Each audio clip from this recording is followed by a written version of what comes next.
अति धोकादायक रसायनांची हाताळणी करणाऱ्या कंपन्या बंद करण्याचा मुख्यमंत्र्यांचा निर्णय जाहीर। दोषींवर कठोर कारवाई होईल, शिंदेंची ग्वाही। मुख्यमंत्री सहायता निधीतून डोंबिवली दुर्घटनेतील मृतांच्या कुटुंबियांना 5 लाखांची मदत। जखमींना राज्य सरकार मदत करणार, मुख्यमंत्र्यांची घोषणा। राज्यातील 6 प्रकल्पांसाठी 67,000 कोटींच्या निविदा। लोकसभा निवडणुकीची धामधूम संपताच निर्णय। नव्या अभ्यासक्रमात मनाचे श्लोक आणि भगवद्गीतेचा समावेश, तर मनुस्मृतीमधील श्लोकाचाही समावेश। मनुस्मृतीमधील श्लोकांच्या समावेशामुळे नव्या वादाची शक्यता।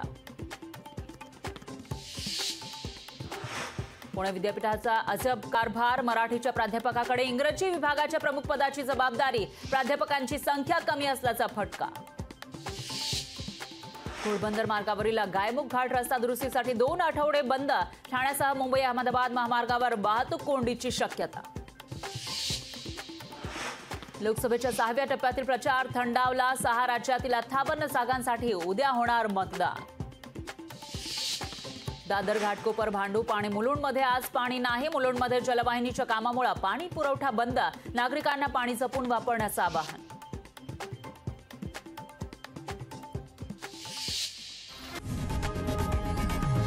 लोकशाही मराठी ऐका, पहा, जागरूक रहा।